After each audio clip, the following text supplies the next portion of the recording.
तो आज हम पढ़ेंगे रूट्स के बारे में। तो कल हम लोग रूट्स का कुछ रीजंस देखे थे, दैट इज़ रूट कैप वाला reason, meristematic reason, elongation reason, और उसके ऊपर सबसे ऊपर था मैचुरेशन रीज़न, जिसमें कि रूट्स हेयर भी प्रेजेंट थे। आज हम देखेंगे कि जो रूट बना उसको अभी हम लोग टर्म देंगे प्राइमरी रूट, क्योंकि जिस रूट के बारे में हम लोग पढ़ रहे हैं अभी वो रूट नया नया बना है, तो इसलिए हम लोग कहेंगे कि वो प्राइमरी रूट है। तो अब हम लोग देखें कि ये प्राइमरी रूट बना।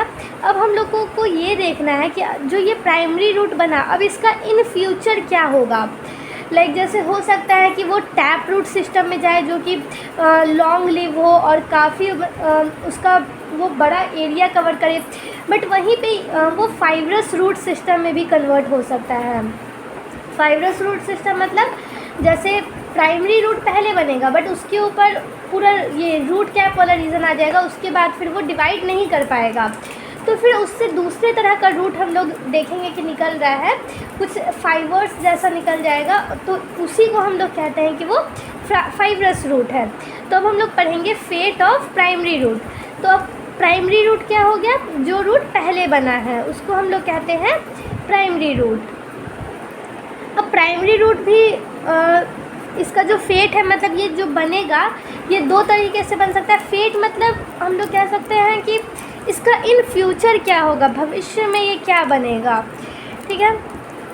तो प्राइमरी रूट इसका दो तरह का भविष्य हो सकता है, दैट इज़ टैप रूट, वो टैप रूट बना सकता है, और फाइब्रस रूट बना सकता है। फाइब्रस मतलब हो गया कि मतलब उसमें टैप रूट प्रेजेंट नहीं होगा, वो शॉर्ट टैप रूट जो होता है मेनली वो लॉन्ग लिव्ड होता है, वो लंबे समय तक रहता है। लंबे समय तक रहने के लिए उसको क्या चाहिए कि मतलब उसमें रूट कैप वाला रीज़न ज़्यादा नहीं होना चाहिए। अगर रूट कैप वाला रीज़न ज़्यादा होगा तब तो वो डिवाइड नहीं कर पाएगा, उसमें मेरिस्टेमेटिक सेल में जो माइटोसिस होता है वो रुक जाएगा जी नॉट वाले फेज़ में। तो उसके लिए टैप रूट के लिए क्या प्रेजेंट होना चाहिए, माइटोसिस उसमें होना चाहिए, तब तो वो लॉन्ग लिव कर पाएगा, नहीं तो फिर वो रूट कैप रीज़न बना करके वो डेड हो जाएगा। तो माइटोसिस होना चाहिए, उसके बाद मेरिस्टेमेटिक सेल प्रेजेंट होना चाहिए जो कि उसको लॉन्ग लिव करवा पाए। बट वहीं जो फाइब्रस रूट होते हैं उसमें क्या होता है, जैसे मान के चलिए ये सीड है, ऊपर गया प्लिम्यूल, नीचे आया रेडिकल। तो जैसे ये रेडिकल वाला जो रूट वाला रीज़न है, इसमें जो ये जो सेल है ये ना इसमें वही माइटोसिस रुक जाता है और ये रूट कैप बन जाता है। तो अब तो ये डिवाइड नहीं कर पाएगा, इसमें डिवीज़न जो है वो रुक गया, तो इसके लिए इसको हम लोग कहते हैं कि ये शॉर्ट लिव्ड होता है। और फिर अगर ये फाइब्रस रूट अगर प्लांट को सपोर्ट नहीं देगा या फिर इसमें माइटोसिस रुक जाएगा, तो उसके लिए कुछ दूसरा चीज़ आना चाहिए कि मतलब प्लांट ग्रो कर पाए सही से। तो फिर फाइब्रस रूट में क्या होता है, जैसे उसमें ये तो रुक गया, माइटोसिस रुक गया, रूट कैप वाला रीज़न आ गया उसमें सिर्फ और सिर्फ, तो उसमें जैसे मान चलिए ये रूट है, रेडिकल है, इसमें ये पूरा रीज़न मान के चलिए ये रूट कैप वाला बन गया, तब तो ये सीड है और ऊपर बस प्लिम्यूल है, नीचे रेडिकल, तो कुछ बचा नहीं क्योंकि ये रूट कैप वाला रीज़न हो गया। ये रहे चाहे नहीं रहे तो कोई फ़र्क ही नहीं पड़ता है, क्योंकि अब ये काम तो कुछ भी नहीं कर पाएगा। तो क्या होता है, इसी की जगह पे एक नए टाइप के रूट आ जाते हैं जिसको कि हम लोग कहते हैं फाइब्रस रूट, ठीक है। ये शॉर्ट लिव्ड होते हैं, थोड़े ही समय के लिए होते हैं और बार बार कंटिन्यूअसली बनते रहते हैं, ठीक है। जहाँ से जैसे मान के चलिए ये स्टेम हुआ, यहाँ से ऐसे प्लिम्यूल निकलेगा ऊपर की तरफ, तो वहीं से नीचे में कुछ छोटे छोटे फाइबर्स जैसा स्टेम के नीचे ग्रो करने लगता है, और उसी को हम लोग कहते हैं कि वो फाइब्रस रूट है। तो प्राइमरी रूट जो है वो दो तरह का हो गया, that is tap root system, जिसके बारे में अभी हम लोग देखें कि वो लॉन्ग लिव्ड रहेगा। तो वहीं दूसरा हो गया फाइब्रस रूट सिस्टम जो कि शॉर्ट लिव्ड रहेगा। अब हम लोग फाइब्रस रूट सिस्टम, तो देखिए टैप रूट सिस्टम और फाइब्रस रूट सिस्टम में डिफरेंस क्या हो जाएगा कि सबसे बड़ा डिफरेंस कि इसमें जो प्राइमरी रूट है ये लॉन्ग लिव करेगा, मतलब कि ये लंबे समय तक रहेगा, ये हम लोग अभी देखें। बट वहीं जो फाइब्रस रूट है इसमें इसका जो प्राइमरी रूट होगा ये शॉर्ट लिव्ड रहेगा, ये बार बार बनेगा, शॉर्ट लिव्ड रहेगा। और जैसे इसमें रूट तो हट जाते हैं, उसकी जगह पे क्या आ जाते हैं, फाइबर्स आ जाते हैं, इसलिए हम लोग इसको कहते हैं कि ये फाइबरस रूट सिस्टम है। शॉर्ट लिव्ड रूट रहेगा, बट इसमें जो रूट है ये रिप्लेस हो जाता है किस चीज़ से, फाइबर्स से। इसमें देखिए जो रूट है ये प्राइमरी रूट लॉन्ग लिव्ड है, मतलब कि सारा फंक्शन सारा काम यही कर रहा है, तो मेन डोमिनेटिंग रूट प्रेजेंट हो जाएगा। जो मेन रूट है वो तो यही प्राइमरी रूट है ना, तो जो इसको डोमिनेट कर रहा है वो रूट तो इसमें प्रेजेंट है, बट इसमें तो ये फाइबर से रिप्लेस हो जाता है, तो इसमें डोमिनेटिंग रूट एब्सेंट, इसमें डोमिनेटिंग रूट जो है वो एब्सेंट है। अब देखिए, अब ये लॉन्ग लिव्ड है तो काफ़ी ज़्यादा एरिया को ये कवर कर सकता है, तो इसलिए हम लोग कह सकते हैं इसका पेनिट्रेशन भी डीप है, मतलब कि ये प्लांट है तो उसके काफ़ी अंदर तक के एरिया को ये कवर कर सकता है टैप रूट सिस्टम, तो इसका पेनिट्रेशन ज़्यादा हो जाएगा। बट इसमें तो प्राइमरी रूट ही चला जाता है, तो इसका पेनिट्रेशन बहुत कम होगा, मतलब कि सिर्फ सरफेस तक के पेनिट्रेशन को ही कवर करेगा। इसमें हम लोग को वाटर भी ज़्यादा लगेगा, तो ये हो जाएगा सरफेस पेनिट्रेशन।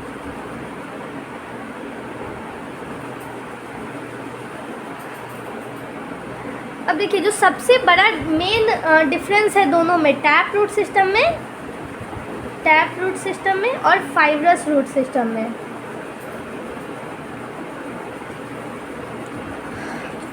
वो बेसिकली मेन जो डिफरेंस है वो यही है कि जो टैप रूट है वो डाइकॉट्स में प्रेजेंट रहते हैं, जनरली डाइकॉट्स में प्रेजेंट, बट वहीं जो फाइबरस रूट है ये मोनोकॉट्स में प्रेजेंट रहते हैं। अब डाइकॉट्स और मोनोकॉट्स क्या होता है, जैसे सीड है तो वो दो तरीके का होता है। एक सीड होता है कि जिसको हम लोग देखते हैं तो वो नॉर्मल एक ही रहता है, और कोई कोई जो रहता है वो दो कॉटिलिडन से मिलके बना रहता है, मतलब जिसमें दो कॉट्स रहता है, तो वो हो जाता है डाइकोट। और मोनोकॉट हो गया जिसमें कि एक ही सीड प्रेजेंट है सिर्फ और सिर्फ। बट वहीं जो डाइकोट, जैसे हम लोग मैंगो के केस में देखते हैं, तो मैंगो में हम लोगों को दो सीड देखने को मिलता है। ऐसे दिखने में तो एक ही लगता है, बट अगर हम लोग उसको हटाते हैं तो फिर पता चलता है कि वो दो कॉटिलिडन से मिलके बना है। सीड जो है वो कॉटिलिडन से मिलके बना होता है। तो जो टैप रूट सिस्टम है वो generally in general case dicots वाले प्लांट्स में देखने को मिलता है। अब देखिए, जो रूट सिस्टम होता है वो जनरली दो तरह का होता है, that is primary root system and adventitious root system. Primary मतलब कि हो गया वो रेडिकल से ही इमर्ज हो रहा है, बट एडवेंटिशियस हो गया जैसे कि रेडिकल को छोड़ के अदर कहीं किसी जगह से हो रहा है, तो उसको हम लोग कहते हैं कि वो एडवेंटिशियस रूट सिस्टम है। तो दो तरह का रूट सिस्टम हो गया, that is primary root system and adventitious root system. Adventitious root system. Primary root system में जो जनरल हम लोगों का कॉन्सेप्ट है कि रूट कहाँ से आता है, वो तो रेडिकल से ही आता है। तो इसमें जो रूट है वो कहाँ से आएगा, root emerges from radicle. Primary root में रूट कहाँ से आएगा, रेडिकल से। बट एडवेंटिशियस, ये नाम से ही लग रहा है कि कुछ तो इसमें डिफरेंट होगा। तो ये अगर रूट जो है वो रेडिकल को छोड़ के अगर अदर किसी और जगह से आए तो उसको हम लोग कहेंगे कि वो एडवेंटिशियस रूट सिस्टम है। Root emerges from other than radicle, मतलब कि रेडिकल को छोड़ के अगर किसी और पार्ट से रूट आ रहा है तो उसको हम लोग कहेंगे कि वो एडवेंटिशियस रूट सिस्टम में आता है। तो अब नेक्स्ट हम लोग पढ़ेंगे मॉडिफिकेशन ऑफ रूट के बारे में। तो रूट का मॉडिफिकेशन क्यों होगा, क्योंकि कुछ ना कुछ उसको स्पेसिफिक फंक्शन परफॉर्म करना होगा, उसकी वजह से रूट के अंदर मॉडिफिकेशन आएगा। तो अब देखिए, रूट के मॉडिफिकेशन जो होगा तो वो कोई फंक्शन करने के लिए ही होगा। तो उस फंक्शन में क्या क्या आएगा, तो सबसे पहले आएगा स्टोरेज। अगर हमको किसी चीज़ को स्टोर करना है तो उसके लिए रूट अपने आप को मॉडिफाई करेगा और अपने अंदर स्टोर करेगा। किसी सर्टेन प्लांट्स में जो रूट है वो रेस्पिरेशन करने के लिए भी अपने आप को मॉडिफाई करते हैं, और किसी में सपोर्ट देने का भी काम करते हैं। तो मॉडिफिकेशन ऑफ रूट का मेन पर्पस क्या हो गया, टू परफॉर्म स्पेसिफिक फंक्शन। अगर हम लोगों को कोई स्पेसिफिक फंक्शन करना है तो उसके लिए जो रूट है वो अपने आप को मॉडिफाई करेगा। तो मॉडिफिकेशन ऑफ रूट का मेन एजेंडा क्या हो गया, मेन पर्पस क्या हो गया, तो टू परफॉर्म स्पेसिफिक फंक्शन। जब तक उसके पास कोई स्पेसिफिक काम नहीं रहेगा तब तक रूट खुद को मॉडिफाई नहीं करेगा। ठीक है, तो अब ये स्पेसिफिक फंक्शन में क्या क्या आएगा, तो इसमें बेसिकली 3 चीज़ आता है। दैट इज़ सबसे पहला सपोर्ट, रूट सपोर्ट देने का काम करता है। उसके बाद कुछ स्टोरेज का भी काम करता है root, and the last one is respiration करने में भी हेल्प करता है। रेस्पिरेशन क्या हो गया, एक्सचेंज ऑफ गैसेस। प्लांट जो अपना गैस एक्सचेंज करेगा उसको हम लोग कहते हैं रेस्पिरेशन। तो किसी किसी सर्टेन स्पेशीज़ ऑफ प्लांट्स में रूट जो है वो सपोर्ट देने के लिए अपने आप को मॉडिफाई करता है, किसी किसी में स्टोरेज के लिए और किसी किसी में रेस्पिरेशन के लिए। तो अब देखिए सबसे पहले हम लोग पढ़ेंगे सपोर्ट के बारे में। तो सपोर्ट जो रूट देता है, सपोर्ट देता है, वो 3 तरीके का रूट कहलाता है। दैट इज़ प्रॉप रूट,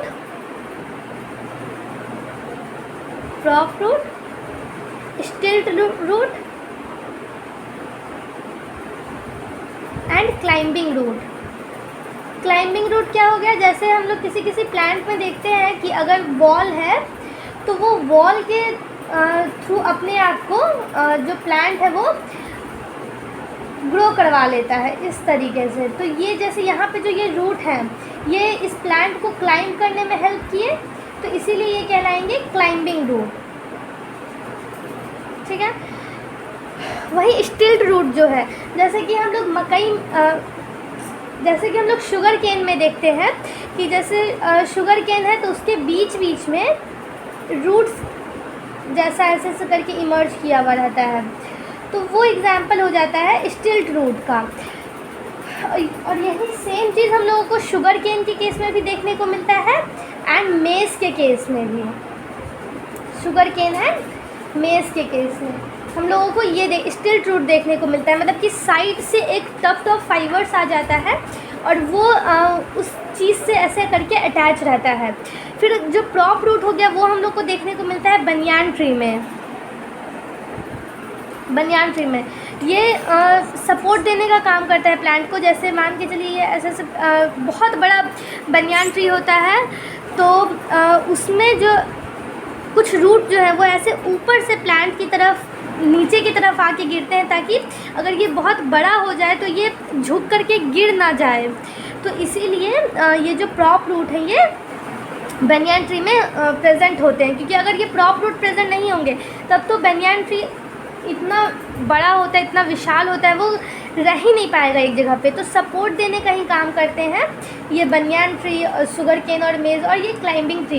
जैसे मान चलिए ये क्लाइंबिंग रूट है, ठीक है, अगर इसमें ये वाले जो रूट हैं वो प्रेजेंट ना हो तब तो ये क्लाइंब कर ही नहीं पाएगा वॉल पे। इसको क्लाइंब करने के लिए भी तो चाहिए कि कुछ उसको सपोर्ट, तो फिर सपोर्ट देने का काम ये 3 रूट करेंगे। अब जो हम लोग नेक्स्ट पढ़ेंगे वो पढ़ेंगे स्टोरेज के बारे में। अब स्टोरेज जो होता है वो 2 तरीके का होता है, एक टैप रूट अब हम लोग नेक्स्ट पढ़ेंगे स्टोरेज के बारे में। तो स्टोरेज में 2 तरह का हो जाता है, that is modification of tap root and modification of adventitious root. तो देखिए टैप रूट में मेनली 3 आता है और एडवेंटिशियस रूट में भी 3 आता है। तो अब हम लोग नेक्स्ट क्या पढ़ेंगे, स्टोरेज के बारे में। तो स्टोरेज दोनों कर सकता है, टैप रूट भी कर सकता है अपने आप को मॉडिफाई, और ये एडवेंटिशियस रूट भी कर सकता है। तो इसमें हम लोग सबसे पहले पढ़ेंगे modification of tap root. Modification of tap root, modification of tap root में 3 चीज़ें आती हैं, that is napiform, conical and fusiform. सबसे पहले हम लोग पढ़ेंगे मॉडिफिकेशन ऑफ टैप रूट के बारे में। तो इसमें सबसे पहला जो आता है वो आता है नैपीफॉर्म। नैपीफॉर्म, दूसरा आता है फ्यूजिफॉर्म और तीसरा आता है कोनिकल। जैसे हम लोग नैपीफॉर्म जो ये हुआ ये हम लोग को देखने को मिलता है टर्निप वाले केस में। जैसे इस तरीके से टर्निप होता है, इसमें जो ऐसे ऊपर से ऐसे छोटे छोटे रूट्स प्रेजेंट होते हैं उसी को हम लोग कहते हैं कि ये नैपी फॉर्म है। बट जो रेडिश होता है उसमें इस तरीके से प्रेजेंट होता है, रेडिश में इस तरीके से रूट्स प्रेजेंट होते हैं। तो ये हो जाएगा फ्यूजिफॉर्म वाला केस। बट जो कैरेट होते हैं उसमें ऐसे कोन के फॉर्म में जो रूट है वो प्रेजेंट होते हैं, तो वो हो जाएगा कि ये कोनिकल फॉर्म है। नैपी फॉर्म का एग्जांपल क्या हो जाएगा? टर्निप। फ्यूजिफॉर्म का रेडिश और कोनिकल का कैरेट। ये तो हम लोग देख के भी पता कर सकते हैं कि कैरेट में ऐसे कोन टाइप से बना हुआ रहता है ऊपर में, तो वो कोनिकल हो गया। रेडिश में इस तरीके से फ्यूजिफॉर्म के शेप में रहता है, तो वो रेडिश का एग्जांपल हो, फ्यूजिफॉर्म का एग्जांपल रेडिश हो गया। और टर्निप के केस में ऐसे टफ्ट जैसा बना रहता है, छोटा छोटा ढेर सारा, तो वो उसका एग्जांपल जो है वो टर्निप हो गया।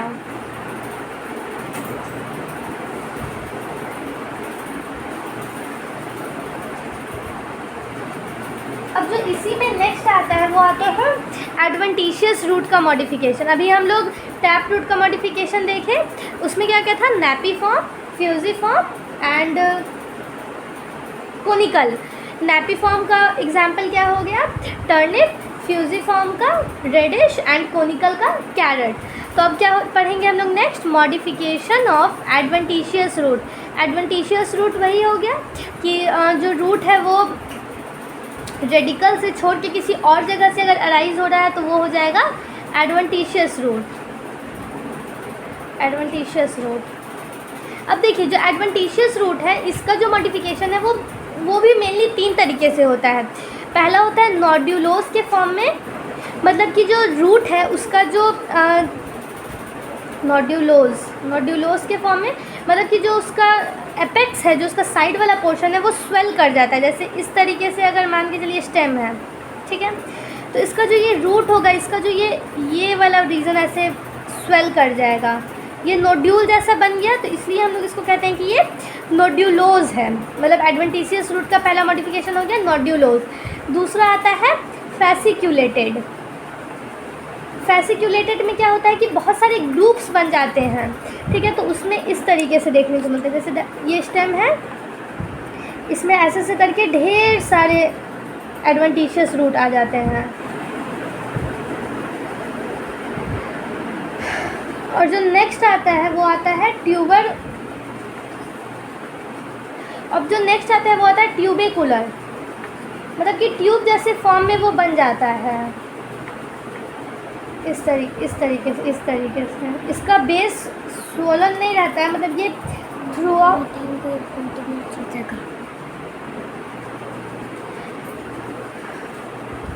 इसका जो बेस रहता है ये स्वोलन नहीं रहता है, ये पूरी तरीके से ये इरेगुलर शेप का रहता है, मतलब कहीं से स्वोलन है कहीं से नहीं है। मतलब जैसे नोड्यूलोज में रहता है कि इसका एपेक्स स्वेल रहता है, तो लेकिन ट्यूबरक्यूलर में ऐसा नहीं होता है, इसमें ये इरेगुलर शेप का होता है, ठीक है। अब इसका जो एग्जाम्पल आ जाएगा नोड्यूलोस का, वो आ जाएगा टर्मरिक, जिसको हम लोग हल्दी कहते हैं। हल्दी का भी जो बेस है अगर हम लोग ध्यान से देखें तो वो सूजा हुआ रहता है, मतलब कि अंदर से थोड़ा सा ऐसे गोल टाइप से रहता है उसका एपेक्स, ठीक है। और जो फैसिक्यूलेटेड है वो हम लोग को देखने को मिल जाएगा डहेलिया प्लांट में या फिर एस्पागेरस प्लांट में। एस्पागेरस प्लांट में जो ये जो ट्यूबरकुलर है ये स्वीट पोटैटो में देखने को हम लोगों को मिलेगा। जो स्वीट पोटैटो का देखते हैं हम लोग, उसमें देखते हैं कि मतलब कि कोई उसका एक पर्टिकुलर शेप नहीं रहता है, बट हम लोग टर्मरिक में देखते हैं कि उसका जो बेस है वो स्वोलन रहता है, बट स्वीट पोटैटो में ऐसा नहीं देखने को मिलता है।